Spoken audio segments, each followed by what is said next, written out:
제가 오늘 여러분 말씀 전하기 전에 한 가지 질문 먼저 하고 말씀 전하기를 원하는데요.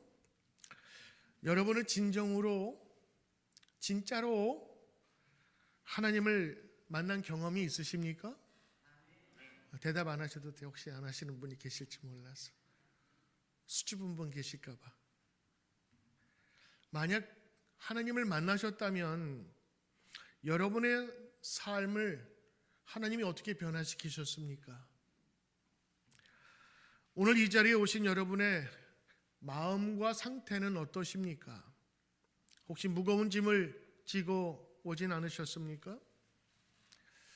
이 자리에 예배 드리러 왔습니다만 우리가 왜 예배를 드려야 될까요? 예배 아니면 하나님을 만날 수 있는 시간이 없을까요? 단순히 습관적인 종교 행위일까요? 아니면 그 이상의 의미가 있기에 하나님은 예배를 원하시고 계실까요? 사실 우리 모두는 삶의 고난과 아픔을 경험하고 있습니다. 때로는 그 무게에 짓눌려 하나님을 찾을 힘조차 없을 때도 있습니다. 마음의 상처와 관계의 어려움, 그리고 육신의 질병, 이런 고통 속에서 우리는 다 좋아지길 바랍니다. 그래서 우리 잘하는 이야기 있죠. 잘 될 겁니다. 잘 될 겁니다. 그래요. 우리 다 잘 되길 바랍니다. 사실은 오늘 잘 되길 바랍니다라는 그런 마음을 요즘에 세미나나 무슨 모임이나 교회의 여러 그 프로그램 중에서 제일 많이 쓰는 단어가 있는데 그게 뭔지 아세요? 회복이라고 하는 거예요. 치유라고 하는 거예요. 그래서 요즘 최근에 한 5년 사이에 각종 세미나와 또 모든 모임 중에 치유와 회복이라는 단어를 많이 사용합니다. 쉽게 말하면 잘 될 거야 라는 그런 뜻이에요. 오늘 우리는 예배를 통해서 하나님을 만나고 그분의 치유의 손길을 경험하는 시간이라고 생각하며 오늘 나온 줄 믿습니다. 예수께 받은 사명 감당하기 위해선 우리 하나님 기뻐하시는 일을 먼저 해야 되는데 하나님 기뻐하시는 첫째가 뭐냐? 바로 예배입니다. 그래서 오늘 여러분과 함께 예배 시리즈를 마련하면서 지난주에 상한 심령을 찾으시는 주님, 오늘 두 번째로 예배 가운데 임하시는 하나님의 치유라는 제목으로 말씀을 나누려고 하는 거예요. 치유와 치료, 회복이라는 단어가 여러분 계속적으로 있게 되는데 이 단어가 생각나는 건물이나 사람이 있어요. 어디죠? 치유, 그래요. 맞아요. 치료, 병원입니다. 병원, 의사, 간호사, 물리치료사, 통증병원, 수술, 중환자실, 병실, 다 아픈 사람들이 가는 곳이고 그 사람들이 치료받기를 원하고 낫기를 원하죠. 보통 우리는 치유하면 어떤 생각이 드냐? 몸이 아파서요. 그럼 병원에 가죠. 그래서 육체의 몸을 고칠 때 병원에 가고 치료한다라는 생각을 하고 사용을 많이 합니다. 그런데 성경에 나오는 치료는요, 육신의 병뿐만 아니라 우리의 마음의 병, 때로는 우리 깊숙이 뿌리 박혀 있는 죄의식, 또 나도 모르는 사이에 들어와 있는 잘못된 판단과 가치관까지 고칠 때 이걸 치유라는 단어를 사용하는 겁니다. 그래서 성경에서의 치유는 몸이 아파서 낫는다라는 정도 외상이 아니라 내면적인까지 포함하고 있어요. 전인적인 치유라고 얘기를 합니다. 그런 의미에서 예배는 가장 깊고 가장 높고 가장 넓은 치유와 치료가 일어나는 장소요, 시간인 것입니다. 예배자는 하나님께 예배를 드리는 자입니다. 예배 드리는 자에게는 하나님은 가장 좋은 곳을 주세요. 하나님을 만나고 경험하는 자에게 감격과 은혜, 그뿐만 아니라 덤으로 주시는 은혜가 있어요. 그것은 바로 하나님께서 우리의 영혼과 마음과 심지어는 우리의 육체를 고쳐주신다고 하는 것입니다. 오늘 그것이 하나님의 분명한 메시지고 혹시라도 예배를 드리면서 내가 치유받고 심지어는 내 몸까지도 나올 수 있다고 생각하지 못했던 분이 있다면 오늘 한번 이 예배가 어떤 것인지를 한번 여러분의 생각을 넓혀보세요. 하나님께서 우리를 부르신 목적, 사명을 감당하기 위해서는요, 먼저 하나님과 친밀한 관계가 필요합니다. 그 예배는 바로 그 하나님과의 관계를 회복하는 것이고 하나님의 능력을 공급받는 가장 중요한 통로가 되는 겁니다. 그래서 예배가 중요한 거예요. 예배드리는 자에게 주시는 하나님의 치료와 회복은 무엇일까요? 그리고 어디까지 하나님은 치료하실까요? 오늘 여러분 읽으셨습니다. 나는 너희를 치료하는 여호와니라. 하나님 직접 말씀하셨다니까요. 나는 너희를 치료하는 여호와니라. 믿으시면 아멘. 그래, 이게 믿어져야 됩니다. 이게 안 믿어지면 그때부터는 들어갈 수가 없고 문 닫힌 거와 마찬가지. 하나님께서 말씀하셨으니 그 말씀대로 될 줄로 믿습니다. 하나님은 치료하는 여호와시라 자신이 말씀하고 계셔요. 그러면 하나님의 치료는 무엇, 어디까지 해당되는 것일까? 첫째는 영적인 치료가 되어지는 곳입니다. 영적인 치료, spirituality라고 하는 내 영에 관한 것. 특별히 회개와 용서를 통해서 이 죄의 문제에서 자유로워지는 것을 얘기합니다. 병원은 몸 아픈 것만 터치해주고 고쳐줘요. 근데 예배는 하나님은 우리의 영혼까지 치료해 주신다고요. 이건 다른 겁니다. 예수 그리스도의 구속 사역을 통해서 이루어지는 거죠. 그래서 이사야서 53장은 말합니다. 그가 찔림은 우리의 허물을 인함이고 그가 상함은 우리의 죄악 때문이라. 그가 징계를 받음으로 우리가 평화를 누리고 채찍에 맞음으로 우리는 나음을 입은 거예요. 예수님이 그 짐을 짊어지셨다고 하는 거죠. 그래서 이 영적인 치유가 하나님을 만나는 사람에게 나타나는 겁니다. 두 번째는 육체적인 치유가 있어요. 병과 고통에서 해방되는 겁니다. 예수님은 세상에 오셔서 병들고 어려운 자들을 찾아가 직접 고쳐주셨습니다. 안진뱅이를 일으키시고 눈먼 자를 보게 하심으로 그들을 낫게 하셨고 심지어는 귀신 들린 자도 귀신을 내어 쫓음으로 온전케 하셨어요. 마태복음 4장 23절 예수께서 온갖 병과 약한 것을 고치시니. 그래서 세 번째는 예수님 하나님의 치료는 어디까지 한정되느냐? 정신적인 자유를 얘기하는 겁니다. 이건 멘탈 힐링, 멘탈을 고쳐주시는 거예요. 하나님 안에서 참된 평안을 누리는 겁니다. 불안하고 두려운, 그래서 마음이 제대로 서 있질 못하고 가슴 쿵닥쿵닥 거리면서 밤에 잠을 못 자고 힘들어하는 사람에게 평안을 주시는 거예요. 그게 회복이지요. 그 사람에겐. 빌립보서 4장 7절에 보니까 모든 지각에 뛰어난 하나님의 평강이 그리스도 예수 안에서 너희 마음과 생각을 잡아주신다라고 하는 겁니다. 내가 흔들릴 때 주님께서 잡아주신다고 하는 거예요. 우린 예배자들이 경험하는 겁니다. 그래서 예배를 풍성하게 드리고 나면 때로는 예배에 푹 쩔어서 그 속에서 있다 보면 말할 수 없는 평강이 넘치는 거예요. 평안함이, 세상이 줄 수 없는 평안함, 그 평안을 우리가 갖게 되는 것이죠. 네 번째는요, 영혼의 치유가 일어납니다. 소울 힐링이 일어나요. 그래서 상처받은 이 내면의 깊은 영역까지 회복이 되는 겁니다. 과거의 상처와 트라우마, 관계의 문제, 이거 하나님의 은혜로 치유받는 것을 말하죠. 그래서 시편 23편에 보면 이런 말씀이 나와요. 내 영혼을 소생시키소. 내 몸이 아니고 내 영혼을 소생, 다시 살게 하신다고 하는 거예요. 언제? 예배 드릴 때 예배자에게 주시는 큰 축복입니다. 다섯 번째는요, 사회적인 치유가 있어요. 이거 소셜 혹은 relationship healing 얘기를 하는데, 아무리 내가 육체적으로 건강해도요, 나와 함께 살고 있는, 나와 함께 일하는 종업원들, 함께 일하는 직장 동료하고 이 껄끄러워지면 그때부터는 좀 문제가 생겨요. 심지어는 여러분 가까운 가정에서도 문제가 있을 수 있잖아요. 부모와 자녀 간에 혹은 부부 간에 이런 관계의 어려움, 이게 깨어진 거거든요. 서로 잘 민글해가지고 하나 되고 사랑이 돼야 되는데 뭔가 상처받고 그래서 또 깨져. 이거 다시 붙여줘야 되거든요. 오늘 사람과의 관계 속에서 용서, 화해를 통해서 공동체 안에 하나됨을 얘기하는 겁니다. 하나님 믿는 사람은요, 하나님의 사랑을 체험한 사람은 사람들과의 그 몇 가지의 부딪히고 이런 어려움 속에서 있었던 일을 덮고 나가는 거예요. 덮고 나가는 거라고.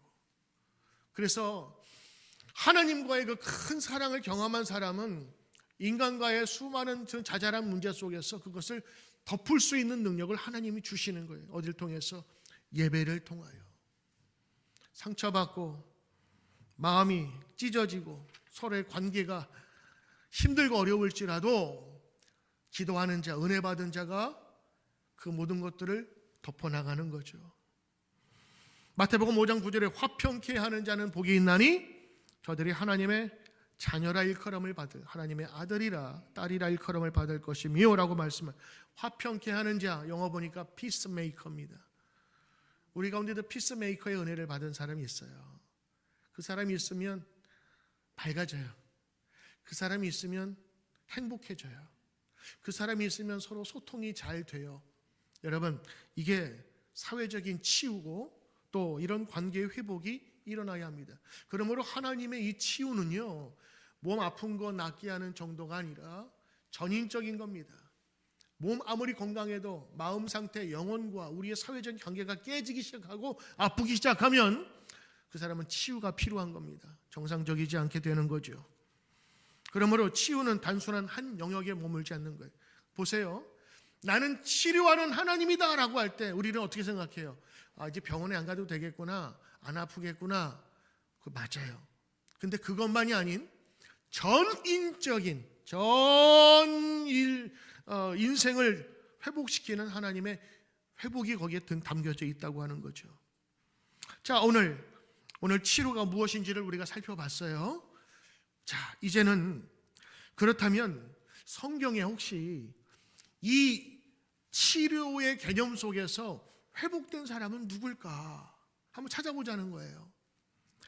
성경에서 예배나 혹은 하나님을 만난 이후에 치유와 회복이 일어난 그런 사람들 찾아보니까 엄청 많네요. 몇 명만 소개해 드릴게요. 첫째는 다윗입니다. 다윗은 왕이잖아요. 왕은 세상에 가질 수 없는 모든 것을 가질 수 있는 그런 권위자고 능력자라고요. 아쉬울 게 없는 사람이야. 근데 다윗이 그 침상에서 눈물을 흘리면서 지냈어요. 왜? 후회함 때문에, 죄책감 때문에. 밧세바 사건 아시죠? 자기 부하를 죽였고 부하의 아내를 탈취했는데 그게 마음에 너무 걸리는 거예요. 하느님 뵙기에 너무 아쉬웠어요. 눈물만 흘리면서 지냈어요. 침상을 적셨다고요. 그런데 다윗이 하나님 통해서 만나면서 기도하면서 그 모든 죄의 사함을 인정받아요. 그리고 그가 고백한 것이 바로 51장 시편 51장 10절의 말씀. 이렇게 고백합니다. 하나님이여, 내 속에 정한 마음을 창조하시고 정한 깨끗한 내 안에 정직한 영을 새롭게 하옵소서. 여러분, 이 시편 말씀이 거기서 나온 거예요. 다윗이 고민하면서 풀 수 없는 이 죄악의 문제, 죄책감의 문제, 나를 억누르던 그 강박, 거기에서 벗어날 수 있도록 하나님께서 만들어 주셨다고 하는 겁니다. 여러분, 다윗은 예배 중에, 찬송 중에 이런 하나님을 만남으로 이런 치료가 있었어요. 여러분에게 이런 치료의 효과가 나타나기를 축복합니다. 두 번째, 이사야는요, 어떤 치료를 받았느냐? 저가 쫓겨서 겨우겨우 인생을 살아가면서 하나님의 부름받는 사명을 생각하지 못하고 있을 때 그가 성전에서 예배드리는 환상을 보면서 하나님을 만나게 되죠. 그때 하나님을 만난 이사야는 자신의 죄를 깨닫게 되는데 그때 천사가 주신 말씀이 있어요. 그게 이사야서 6장 7절이에요. 보라, 이 뜨거운 불 덩어리가 내 입술에 닿았으니 내 죄악이 제거되었고 너의 죄가 사함을 받았느니라. 이사야가 이런 체험 이후에 사명자로 소개되는 거예요. 예배를 통해서 하나님 만나죠. 직접적으로 나의 죄가 깨끗하게 되었다. 누구하고 비슷해요? 다윗하고도 비슷한 겁니다. 세 번째는 한나라는 여인이 있습니다. 이 여인은 아이를 못 낳았어요. 성경에는 하나님의 태를 열어주시지 않았다고 했는데 현상은 그냥 아이 못 낳는 여성이었는데, 그 당시에 한 남자의 두 부인이 있어서 서로 경쟁하는데, 그 분인나라고 하는 다른 여인은 그냥 애만 쑥쑥쑥 잘 낳고, 그러면 괜찮은데 애도 못 낳는 거라고 하면서 구박하고, 남편이 아무리 잘해줘도 마음에 들지가 않는 거예요. 그래서 성전에 올라가서 울면서 기도하죠. 얼마나 서럽게 울었는지 술 취한 자 같다 그랬어요. 그렇게 기도하고 예배 중에 하나님을 만나는 중에 마지막 엘리 제사장이, 지금 말하는 목사님이 축도해 준 거예요.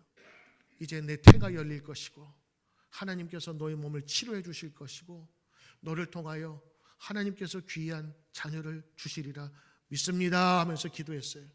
그리고 나서 한나가 뭐라 그랬죠? 그럴 리가요. 나한테요? 그렇게 안 했어요. 아멘 하고 집으로 가는데, 오늘 성경은 이렇게 얘기하고 있어요. 그 여자가 가서 먹고 얼굴에 다시는 근심빛이 없더라 그랬어요.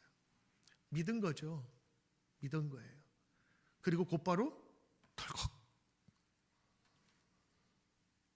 자식이 하나 생겼는데 그게 사무엘입니다. 그게 사무엘이에요. 사무엘은 기도의 어머니 속에서 태어난 거예요.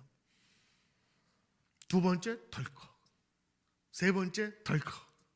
하나만 주신 게 아니라 계속 주셨다고. 태의 문이 열리니까 계속 주셨어.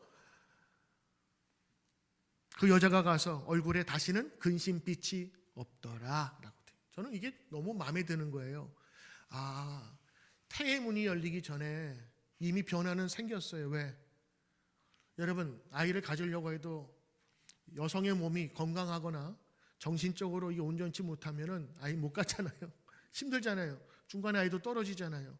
근데 이미 아이 가지기 전에 어떻게 됐어요? 근심빛이 없어졌어요. 미워하고 죽이고 싶은 자기 또 다른 그 여자 분인나와의 싸움에서 이겨버렸어요. 마음에 수심이 없어지니 그 다음에 덜컥 네 번째, 여러분, 바울과 실라라는 사람이 있는데요. 전도하다가 감옥에 갇혔어요. 억울한 게 이런 억울한 게 또 어디 있겠습니까? 귀신 들린 여자 살려줘가지고 그 생명 구해주고 잘 살 수 있도록 도와준 것뿐이 없는데 모함받아고 감옥에 갇혔다고. 그 서러운 밤, 그러나 저들이 바울과 실라가 예배를 거기서 드렸어요. 찬송하고 하나님 들으소서 그러면서 정말 구슬프게 아마 기도했거든요. 어떤 때는 그 은혜 받아가 찬송하면서 그 죄수들이 함께 들었거든요. 그 예배 중에 지진이 나서 감옥의 문이 열리고 저들이 나갈 수 있었는데 안 나갔다가 간수장이 들어와서 예수를 믿게 되는 계기가 되었죠. 예배 중에 일어난 사건이에요. 성경에는 이런 이야기는 예배와 하나님 만남을 통해서 영적인 변화와 육체적인 변화와 정신적인 변화와 관계적인 치유가 이루어졌다는 사실을 보여주고 있어요. 예배는 단순한 형식이 아니고 여러분들이 일주일에 한 번씩 참석해야 되는 의무적 조항이 아니라 살아 역사하시는 하나님을 만나는 시간이요. 만나면 변화돼요. 식당 가면 배부르듯이 예배 오면은 치유가 되는 거예요. 할렐루야. 여러분, 이게 믿어져야 예배가 기쁜 거예요. 뭐 성경에 나오니까 성경은 뭐 유명한 사람이 있으니까 그렇겠죠. 우리 뭐 현실에 그런 사람이 있습니까? 제가 두 사람만 소개해 드릴게요. 이 사람은 유명한 목사님인데 옛날엔 안 그랬어요. 조엘 오스틴 목사님 아시죠? 미국의 텍사스 어마어마한 교회 목사님이신데 지금에 그렇지만 옛날엔 그렇지 못했어요. 그분도 방황할 때가 있었는데 그분이 이런 간증을 해요. 그가 젊었을 때 아버지가 갑작스럽게 돌아가셔요. 가게를 책임지고 있어야 할 아버지가 돌아가심으로 어렵게 됐어요. 야, 이제 우리 어떻게 살지?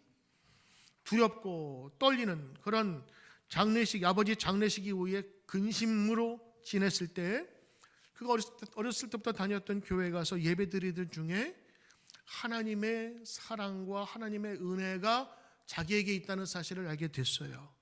찬양과 기도와 설교를 통해서 절망으로 벗어나 다시 소망을 품게 되었다고 고백해요. 조엘 오스틴 목사님은 예배를 통해서 슬픔이 극복됐다고 그래요. 그리고 새로운 시작을 할 수 있는 계기가 되었다고 고백합니다. 그러니까 이 조엘 오스틴 목사님은 예배가 슬픔과 상실의 고통을 치유한 거예요. 이것도 치료입니다. 아무리 모든 것을 가졌다 할지라도 마음의 병이 있으면 얼굴 빛이 달라요. 그런데 그 절망을 소망으로 바꾸는 능력이 있음을 간증하죠. 마음의 상처를 치유받고 다시 일어설 수 있는 힘을 가졌다고 고백하고 있는 예배는 그런 겁니다. 여러분이 어떤 모습으로 왔을지 몰라도 예배드리고 말씀을 들으면서 나도 한번 일어서 볼까? 이 사람도 일어났는데 나도 한번 다시 일어서 볼까? 그런 소망을 바꾸어가는 거예요. 미국의 유명한 캘리포니아의 세들백 교회를 담임하고 있는 릭 워렌 목사님을 씁니다. 이 목적이 이끄는 삶, 그 교회로 유명한데 그분이 이제 신학교를 졸업하고 방황할 때가 있었어. 왜? 어디 가서 어느 교회 가서 사역을 해야 될지, 어떤 사역을 해야 될지 잘 모르겠는 거예요. 책은 이미 써놨어요. 그 40일간의 여정이라는 책을 이미 써놓고 어떻게 해야 될지 모르겠는데 그 방황하던 때에 어디로 가야 할 모르는 불확실성에 있을 때 제가 예배를 통해서 하나님의 뜻을 구하던 중에 그가 1979년 주일 예배에서 하나님께서 자신을 세들백이라고 하는 지역에 분명히 보낼 것이라고는 음성을 듣게 돼요. 예배 중에 하나님의 음성을 듣는 거예요. 세들백 지역으로 가라. 그는 하나님의 인도에 대해서 확신을 갖게 되고 교회 개척에 대한 비전을 갖게 됐죠. 그리고 그곳에서부터 교회를 시작해서 지금 미국만이 아니라 전 세계에 영향을 끼치는 교회가 되고 목회자가 되었다고 하는 거예요. 처음부터 잘 되고 잘 나간 거 아니었어요. 그분의 고통당하고 불확실성한 미래에 마음을 갖지 못할 때 그는 예배를 통해서 다시 한번 회복된, 때로는 예배를 통해서 말씀을 주신다니까요. 설교자를 통해서 여러분의 귀에 들리게 하시기도 하고 때로는 여러분이 기도할 때요, 여러분이 이 영음으로 듣는다고, 다른 사람은 듣지 못하는 하느님과의 나의 직접적인 계시를 통해서 듣게 하신다고요. 그래서 확신을 갖게 만들어요. 여러분, 우리 교인들 만나게 되면 그 마음에 그 여러 가지 마음이 있더라고. 내 미래는 어떻게 될까? 당장 내일 어떻게 될까? 저렇게 될까? 불안한 마음에 근심하고 걱정하는 분들이 꽤 많아요. 오늘 릭 워렌 목사처럼 말이죠. 근데 예배를 통해서 그가 하나님의 음성을 들었더니 확신을 갖게 돼. 이거는 하나님의 일이다. 그때부터는 그가 다른 잡념 없이 이 하나님의 뜻을 이루게 되어 도우심을 경험했다라는 겁니다. 자, 오늘 이런 얘기를 하면 우리 성도님들 그런 얘기를 하죠. 그래, 그런 거는 다 옛날에 있었던 거다. 성경은 옛날 얘기니까. 그러나 여러분, 출애굽기 15장 26절 말씀, 여호와는 치료의 하나님이라 하셨다.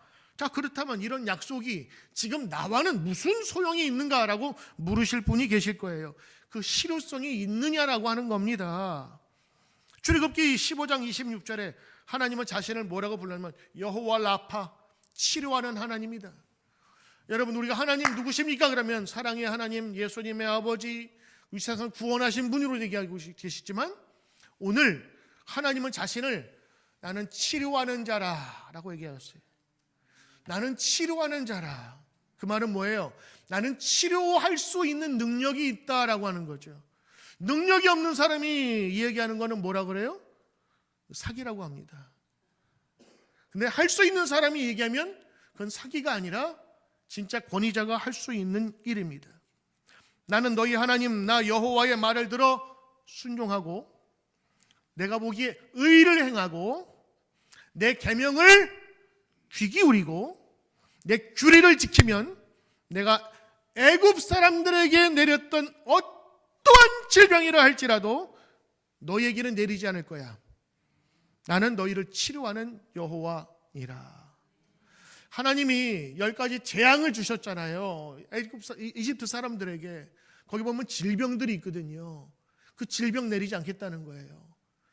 어떤 때는 질병이 우리 인생 속에서 형벌과 같은 경우도 있고 내 실수와 또 하늘이 주는 벌일 수도 있어요.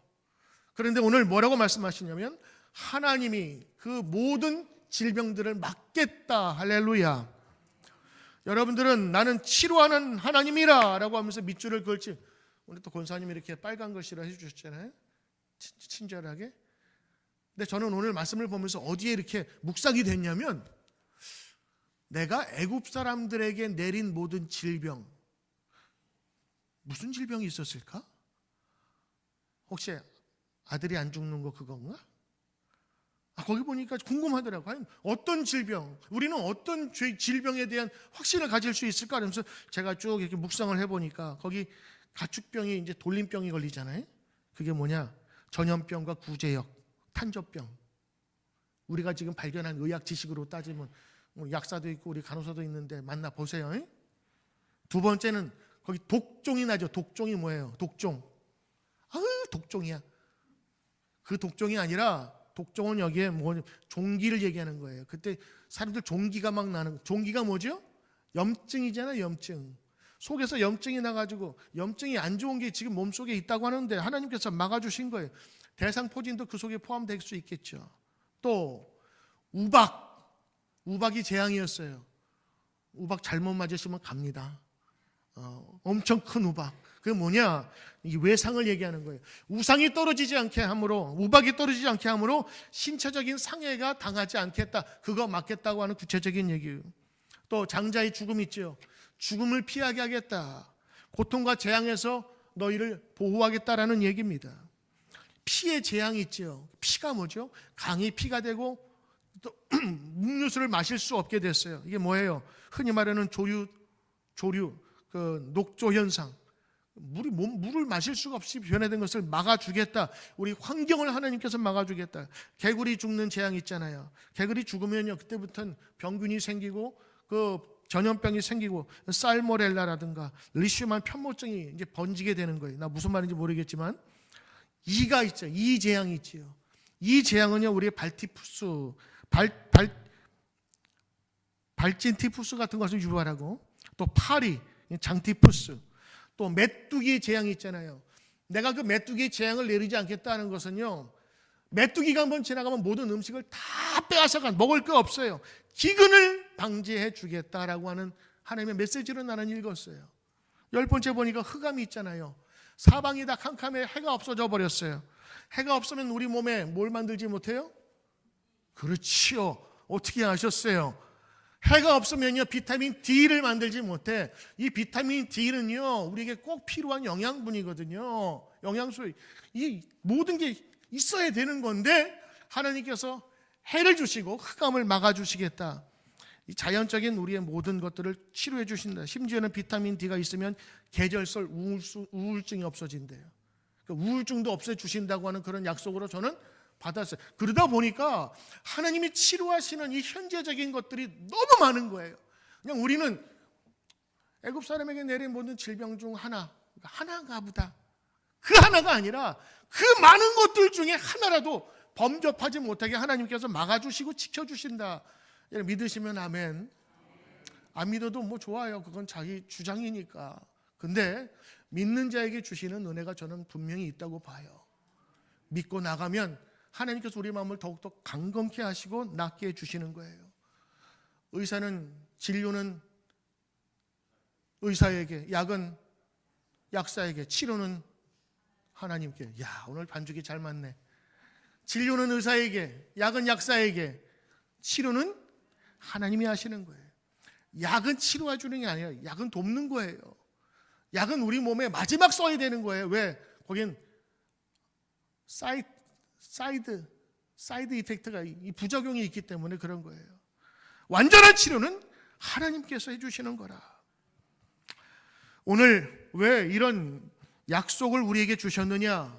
저는 몇 가지를 소개해 주는데, 하나님이 이 치유의 약속을 주신 이유는 바로 하나님과 언약을 확인하기 위함이에요. 내가 너를 지키리라, 내가 너를 인도하리라. 그 인도하심 가운데는 질병이 없어야 되거든요. 아프면 안 되잖아요. 그래서 이 치료를 해주겠다, 낫게 해주겠다, 내가 이것을 너희에게 손톱만큼도, 이 머리털만큼도 접촉하지 않도록 내가 막아주겠다고 하는 거예요. 애굽에 있었던 질병이 없어지도록 내가 막아주겠다는 약속입니다. 그리고 이번은 하나님의 성품을 얘기하는 거예요. 구원뿐만 아니라 지키시겠다고 하는 약속의 하나님. 그리고 또 하나, 애굽과의 차별이죠. 죄악의 땅, 하나님 없는 땅으로 구별되는 애굽 백성과는 내가 차별을 두겠다라는 겁니다. 그리고 이거는 뭐죠? 순종과 훈련의 모습을 상징하는 거예요. 하나님은 선포하셨어요. 나는 치료하는 하나님이다. 그 말씀에 아멘, 나를 치료하소서라고 이야기하는 사람은 산다고. 놋뱀을 보아라. 그 아픔 중에도 기어 나와서 놋뱀을 본 사람은 살았어요. 본다고 뭐 약이나 갖고 와 이런 사람은 다 죽었다고. 성경에서는 이 약속을 믿거나 말거나, 그러나 믿는 사람은 살았음을 얘기하죠. 하나님이 치료의 하나님이라면 당당한 거예요. 할 수 있다고 하신 거예요. 그 말씀을 믿고 나가는 이 신뢰의 훈련 속에서 말씀하신 겁니다. 그러면 이 약속이, 출애굽기에 나오는 이 약속이 진짜 이루어졌냐? 성경 신명기에는 이렇게 고백하고 있어요. 광야 40년을 고백하면서 쓴 게 신명기인데 뭐라고 말씀하시냐? 40년 동안 광야 생활을 하는 동안 하나님은 메추라기로 그리고 만나로 저들을 이끄셨는데 마지막 그들의 고백입니다. 이 40년 동안 아무것도 없었던 광야에서 너의 의복이 헤어지지 아니하였고 너의 발이 부르트지 아니하였느니라. 할렐루야. 걱정과 염려로 시작했던 그 광야 생활에 손톱, 머리털 하나도 다치지 않게 되었다라고 하는 고백이 신명기에 나오잖아요. 그리고 하나님은요, 여기 보니까 뭐라 그래요? 내 계명을 귀 기울여 듣는 자마다, 내 의를 행하는 자마다 그랬거든요. 하나님께서 계명을 주셨어요. 신명기 23장에 보면 저들이 꼭 해야 될 계명을 주신 거예요. 계명이 하나님의 말씀, 그 다음에 자기의 주신 그런 말씀들을 지키는 건데 보세요. 뭐라고 하나님께서 계명을 주셨냐? 너의 진영 밖에 변소를 마련하고 먼데, 그 다음에 그리로 나가되 너의 기구에 작은 삽을 더하여 밖에 나가서 대변을 볼 때 그것을 땅을 팔 것이고 몸을 돌려 그 배설물을 덮으라. 이게 보세요. 이게 지금 몇 년 전? 2000년 전? 아니요. 더 이상 전에 나온 거예요. 여러분, 이게 별거 아닌 것 같죠? 지금은 우리는 얼마나 깨끗한 시대에 살고 있는지 몰라요. 우리 옛날에 푸세식 있을 때 그래도 좀 멀리 있었잖아요. 냄새나는 건 아니까, 질병의 근원이니까. 근데 옛날에는 몰랐어요. 조선시대만 해도 사람들이 아무데나 똥을 싸가지고 굉장히 선교사들이 와서 놀랬대요. 그것만이 아니에요. 중세 유럽에 여러분 흑사병이 돌았잖아요. 그런 얘기를 하더라고요. 흑사병이 돈 곳은 시대에 아무런 그런 현상이기도 하지만 그 중세 시대 때 그 도시들에 가보면 배설물, 똥 오줌들 2층 3층에서 그냥 다 부어버렸대. 비만 오면 그냥 거기에 다 길이 그냥 똥 오줌으로 가득 찼. 그래서 흑사병이 오기 전에 벌써 다른 질병으로 죽었을 것이다, 역사가들이 얘기하는 거예요.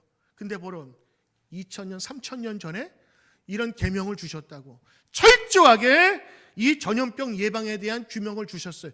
이 말씀대로 사는 사람은 산다. 실제로 여러분, 흑사병이 도질 때 이 유태인들이 많이 살았어요. 안 죽고. 그래서 그 유태인들이 그 독을 퍼뜨렸다고 사람들이 생각한 거예요. 왜? 그들은 정결의식이 있거든. 밥 먹을 때 항상 손을 씻고 그 다음에 예식을 한다는. 그러니 다른 사람보다 훨씬 더 계명을 지켰더니 건강해졌더라. 민수기 21장에 이스라엘 사람들이 불뱀에 물렸을 때 하나님은 놋뱀을 보내서 그들을 치유하셨는데 이건 하나님의 초자연적인 능력으로 치유하시겠다라고 하는 거예요. 어떤 집회에 가면 한국에도 이 치유 집회가 있어요. 아픈 사람들 많이 와요. 근데 실제로 이런 기도를 통해서, 예배를 통해서 회복되고 낫는 사람들이 많이 있다는 사실을 봅니다. 그러므로 오늘 여러분, 실제적으로 하나님의 약속은 우리 가운데 나타나고 이루어진다는 사실을 지켜보시길 바랍니다. 오늘 성경의 내용이 이러하다면 오늘 나에게도 유효한, 지금도 분명히 역사하는 하나님의 은총을 우리는 믿어야 되지 않을까요? 예수 그리스도께서 이 땅에 오셔서 치유 사경을 해서 행하셨어요. 병든 자 낫게 하셨고, 귀신 들린 이 정신 영적인 문제도 하나님께서 치유해 주셨고, 저들을 지배하고 있었던 그 어두운 세력들을 하나님 물리쳐 주셨던 겁니다. 결론적으로 오늘 주신 이 출애굽기 15장 26절의 말씀은 단순히 과거의 약속이 아니라 오늘 주시는, 저와 여러분에게 주시는 말씀이에요. 나는 치료하는 하나님이라. 나는 자신 있다. 나에게 오는 자는 내가 치료하리라. 할렐루야.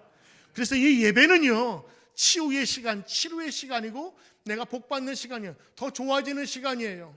말씀드렸듯이 우울해 있는 사람들이 새 힘을 찾게 되고, 방향을 못 찾은 사람들이 방향을 찾게 되고, 때로는 넘어진 자가 일어서게 되며, 육신의 병이라 할지라도 육신을 낫게 하는 하나님의 능력이 나타난다라고 하는 것을 우리에게 보여줍니다.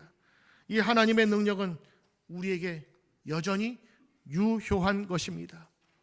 예배는 분명한 약속이 있습니다. 예배 드리는 자에게는 축복이 있습니다. 예배 드리는 자에게는 치료가 있습니다. 마음의 평강이 있습니다. 심지어는 수많은 어려움이 있을지라도 다시 한번 회복해서 가는 겁니다. 다시 일어설 수 있는 힘을 주는 겁니다. 그래서 예배는 우리의 영혼과 마음과 육체를 치료하는 가장 강력한 치료제라고 하는 것입니다. 예배는 하나님께서 우리에게 치유와 회복을 약속하신 자리입니다. 그러므로 저는 여러분들을 이 예배의 자리에 마음껏 여러 번 초청하고 싶습니다. 이 자리에, 예배 자리에 잘 오셨습니다. 예배 자리에 오심으로 말미암아 여러분이 영혼과 육체가 강건해지며 새로운 마음으로 나갈 수 있는 귀한 성도 될 줄로 믿습니다. 여호와 라파, 치료의 하나님은 지금도 당신을 기다리고 계십니다. 그분의 임재 안에서 모든 고통이 사라지고 모든 상처 회복되고 다시 한번 일어설 수 있는 새로운 힘과 용기, 그리고 다른 사람을 용서할 수 있는 힘까지도 우리 가운데 주시고, 때로는 불안과 두려움이 우리가 그 속에서 움켜잡을 수 있을 때 하나님께서는 우리를 그 불안과 두려움의 그 외투를 벗겨주시고 우리를 하나님께 나갈 수 있는 평강으로 인도하시는 분이심을 오늘도 믿으면서 나가길 바랍니다. 오늘도 하나님이 여러분에게 주시는 말씀을 제가 대언합니다. 나는 너를 치료하는 여호와니라.